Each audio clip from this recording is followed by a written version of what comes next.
Good morning बच्चों। मैं आपकी नेहा मैम आज आपको पास पड़ोस के बारे में समझाऊंगी कि हमारा पास पड़ोस कैसा होना चाहिए। ठीक है। अरे क्या हुआ, काका झोपड़ी से बाहर क्यों भाग रहे हैं? पास खेलते हुए रमन ने विवेक से कहा। हाँ देखो, इरफान काका की झोपड़ी तो गिर रही है।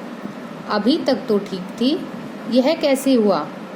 वह खड़ी राधिका बोली। काका को चोट तो नहीं आई? उनके घर का सामान भी दब गया होगा। चलो चलो हम सब उनके पास चलते हैं। रमन, विवेक और राधिका भागकर काका की झोपड़ी के पास पहुँचे। तो बच्चों, काका की झोपड़ी के पास कौन कौन पहुँचे? रमन, विवेक और राधिका। तब तक काका के सभी पड़ोसी भी इकट्ठा हो गए थे। पड़ोस की सरला दीदी भी वहां पहुंच गई। दीदी ने कहा, काका क्या हुआ, आप इतना क्यों घबरा रहे हो? इरफान काका ने कहा, अरे मैं अकेला क्या करूं, कुछ समझ में नहीं आ रहा है।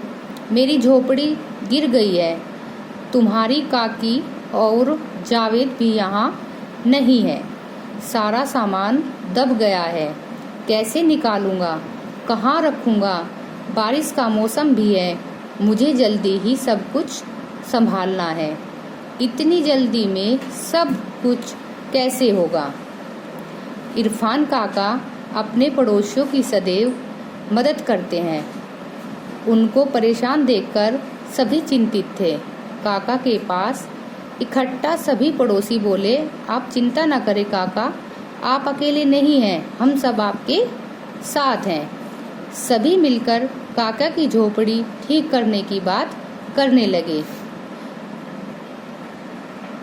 तो बच्चों, यहाँ पे काका की झोपड़ी गिर गई थी और सब पड़ोसी चिंतित थे, क्योंकि इरफान काका सभी के काम आते थे, इसलिए सब पड़ोसी उनकी टेंशन ले रहे थे। ठीक है बच्चों।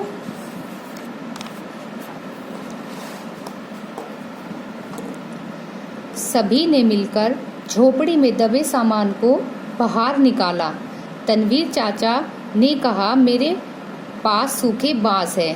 तो किसने कहा? ये तनवीर चाचा ने कहा, मेरे पास सूखे बांस है, मैं ले आता हूँ। सरला दीदी ने अपने घर से पुआल ला कर दी। सभी मिलकर काका की झोपड़ी बनाने लगे। सरला दीदी ने पड़ोस के राकेश और मोहन चाचा को भी फोन करके बुला लिया। सभी ने मिलकर बांस गाड़े, पुआल से छप्पर बनाया।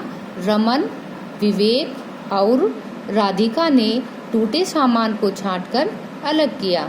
घर के सामान को ठीक से लगाया और घर की सफाई की। तो घर की सफाई किसने की? राधिका ने, रमन ने और विवेक ने। रमन ने पूछा, अरे यह कूड़ा कचरा कहाँ रखा जाए? सरला दीदी ने कहा, इसे घूर गड्ढे में डाल आओ। रमन ने सारा कूड़ा कचरा दूर गड्ढे में डाल दिया। यह काम हो ही रहा था कि तभी विवेक के पापा पेड़ा और पानी लेकर आए। सभी ने पेड़े खाए और पानी पिया। विवेक ने इरफान काका की चारपाई नई झोपड़ी में रखी। राधिका ने अपने घर से लाकर साफ चादर बिछाई, क्योंकि काका की चारपाई पे चादर गंदी हो गई थी, फिर उन्होंने नई चादर लाकर बिछाई। काका उस पर बैठे, उनकी आंखों से आंसू छलक रहे थे। काका परेशान हो रहे थे। राधिका बोली, इस बार ईद में काकी की सेवैयां बहुत मजेदार बनी थी। मैंने तो बस एक ही दिन खाई थी। उदास होकर विवेक बोला। भाभी ने ईद में बहुत ही स्वादिष्ट खाना भी बनाया था, तनवीर चाचा बोले। सरला दीदी, होली में आपके घर की गुंजिया भी बहुत मजेदार बनती है। राधिका, विवेक और रमन एक साथ बोले। सभी होली और ईद की बातें याद करके हंसने लगे। थोड़ी मुस्कुराहट काका के चेहरे पर आ गई, क्योंकि उनका पड़ोस था, उसमें सभी अच्छे थे। तो उन्होंने काका के सामने बात कही और वे काका फिर मुस्कुराए। अब उनकी घबराहट भी कम हो चुकी थी। सभी काका को सलाम करके जाने लगे। इरफान काका भावुक होकर बोले, आप सभी ने मेरी मुसीबत को अपना समझकर मेरी मदद की है। आप लोगों की इस मदद को मैं सदैव याद रखूंगा। सब एक साथ बोले, काका हम सब आपके पड़ोसी हैं, हम सदैव ही एक दूसरे की मदद करेंगे। काका मुस्कुराए। बाकी लोग भी खुशी खुशी अपने घर को चल दिए। तो बच्चों, हमने इस पाठ से सीखा कि हमें सभी की पास पड़ोस में मदद करनी चाहिए, कोई मुसीबत में हो तो। ठीक है, टेक केयर बच्चों।